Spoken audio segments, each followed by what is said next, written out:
Hello, welcome back to the Dread Lawyer podcast. I am your host, Neil. I've got all my legal work done today, so I thought I would make a video and do something fun. So let's talk about some comic books. I am an amateur comic book collector. I didn't start this until recently.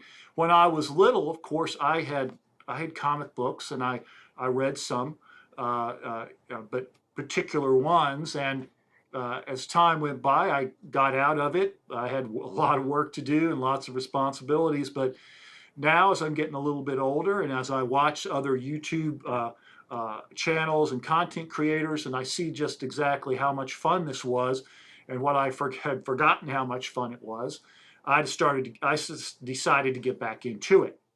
Uh, uh, Nerdrotics, his YouTube channel, Heels versus Babyface. That's Az from Great Britain, and then another man by the name of Robert Meyer Burnett at the Post Geek Singularity. Those three pretty much pushed me down the road to start collecting comic books, but also action figures again. I already love to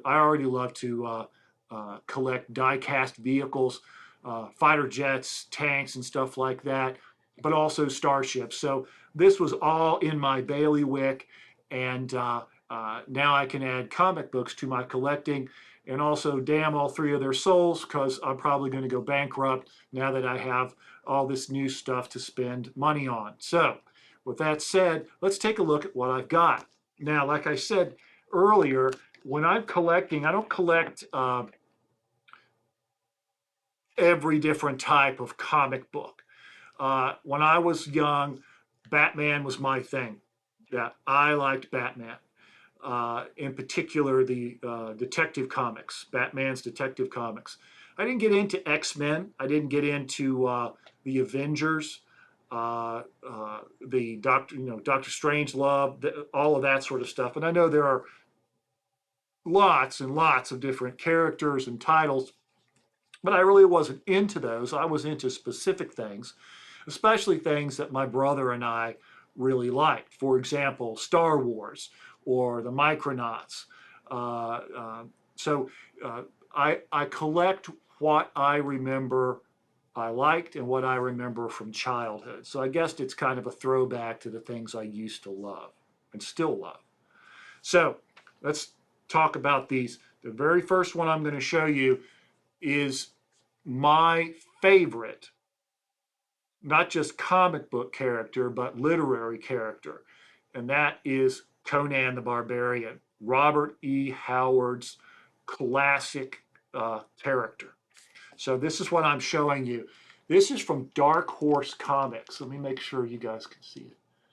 Uh, Dark Horse uh, put together this series. I believe there's 5 or 6 in the series, and they're called the Frazetta cover series. If you know anything about fantasy artwork, Frank Frazetta was an absolute master, and he really set the bar for swords and sorcery, science fiction, classic literature paintings that he would do of the characters. And Conan was one of his best subjects. And this is one of his classic uh, uh, paintings, and the cover is from Rogues in the House. This is that story by Robert E. Howard was from when Conan was a young man. He was still thieving at this point in his life, and he climbed the Elephant Tower. And inside the Elephant Tower, he discovered an ancient cosmic being that was being held captive there and had for decades, if not centuries. And he helped that being escape. Even though he was going there to steal everything, he helped the being escape so that the being could wreak his revenge on the evil sorcerer who also called the Elephant Tower home. Absolutely love that story. It's a classic. I've looked at all the rest of this series. They're all great. The artwork inside is superb. highly recommend this series from Dark Horse Comics. Now, like I said, Star Wars. This is the Marvel Comics series of Star Wars. This is issue number 12, as you can see. I am well on my way putting together the entire run. When you start getting down into the lower groups, lower numbers, the first issues, they come a little bit harder to find and a little more expensive, but I'll get those as well. I mean, I love the stories. It's classic. That's what, when I was a little boy, that's what we did. It was Star Wars.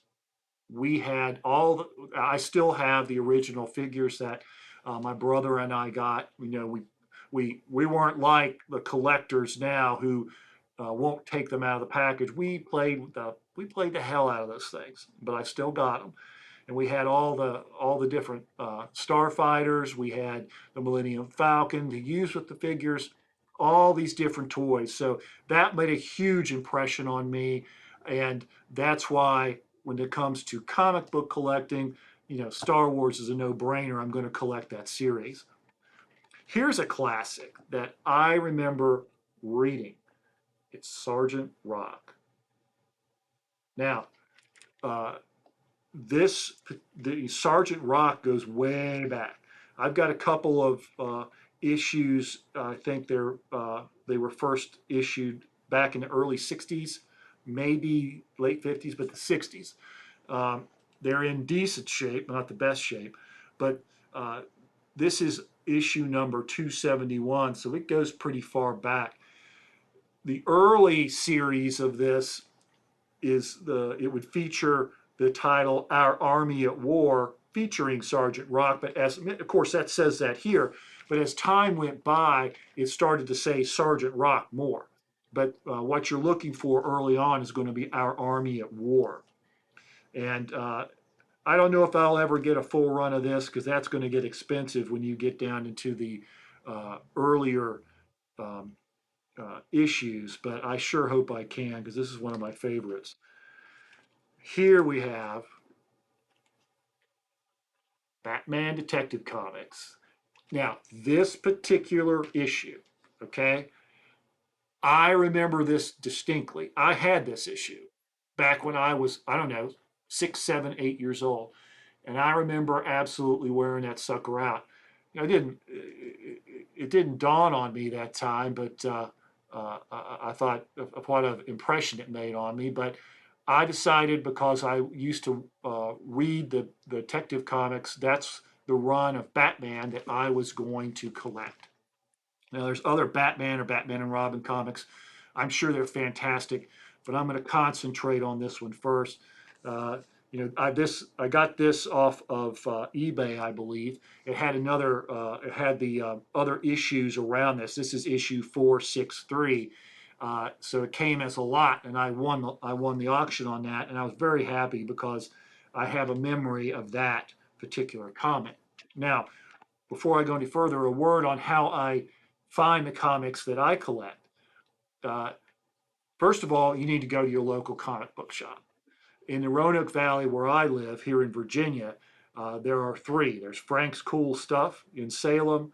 There is B&D Comics out on Brambleton Avenue in Roanoke, and then there is Big Lick Comics out on 460, like you're heading to Bedford County in Roanoke.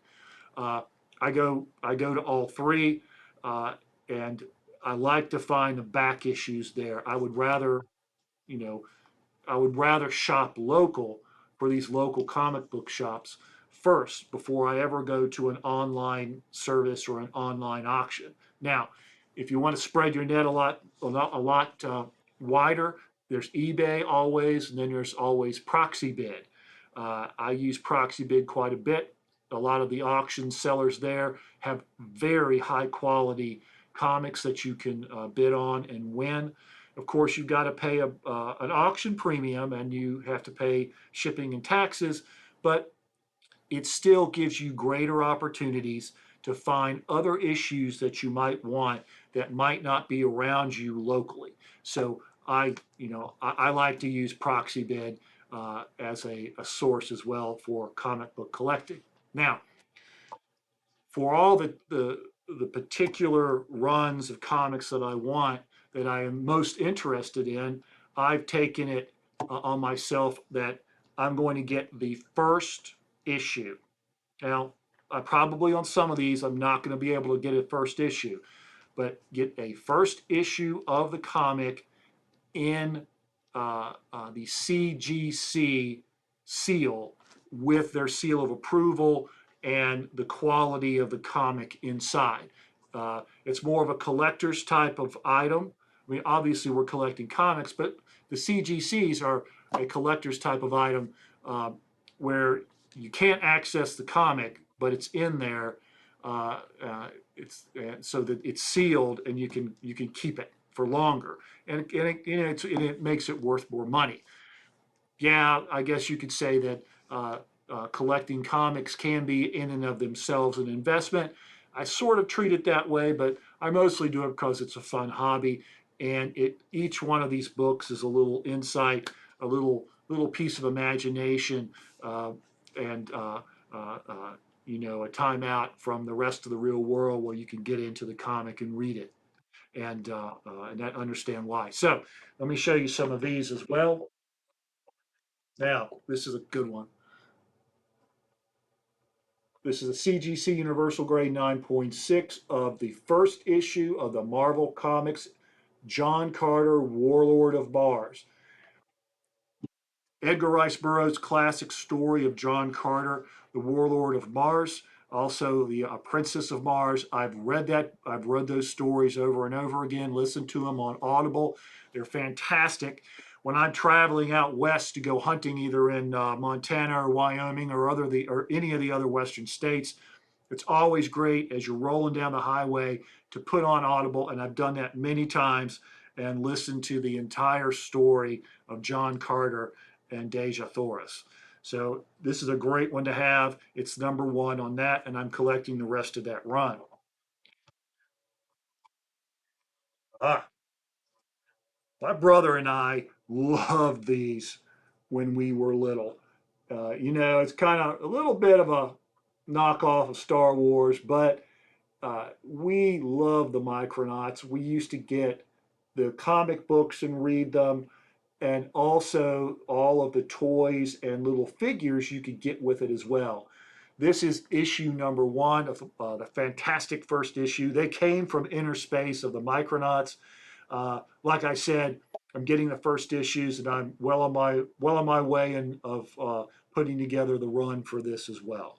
And this, of course, is the classic stuff, not the new adventures. I'm only at this point taking care or looking after the classic Micronauts and the back issues. All right, now here's another one. Since I love Conan. You can't read Conan and not come across Red Sonja. This is the number one issue of the Marvel feature Red Sonja. This is the first issue that Marvel or first run that Marvel came out just featuring Red Sonja herself, the she-devil with a sword. Obviously you can see why this is popular with me because Red Sonja is hot as hell. Uh, and then I have the first issue of the follow-up uh, run that they did with Red Sonja, which is her very own Marvel Comics Group comic book run. Again, Red Sonja, she-devil with a sword. The artwork is fantastic. The art, I mean, that's just awesome. I mean, love me some Red Sonja. Also love, I don't have one here, but also I do some collecting of the She-Hulk, both the Savage She-Hulk and also I can't is it the Marvelous or the Magnificent She-Hulk. The artwork is great on those. They're a little more tongue in cheek, but I'm doing my collection runs on those as well. Uh, that'll uh, uh, that'll wrap it up for today. I hope you enjoyed this. I just thought I'd show off some of my comics, give you why I like to collect them and how I acquire them. If you like this video, go down there, smash that like button. And if you want to continue following my channel, I greatly appreciate it. Like I said before, I am a beginner, a newcomer at this, and I'm learning how to do it. And I appreciate your patience, but I also appreciate any follows, any encouragement or advice that you can give me. Later this week, probably Friday, I will post another legal related posting or video, Virginia law series, my basic concepts. I think I'm going to do probably murder in the criminal context, show you, or at least talk about the difference between first degree and second degree murder. Um, Basic concepts to educate people so they understand what it means and understand the law, at least in Virginia.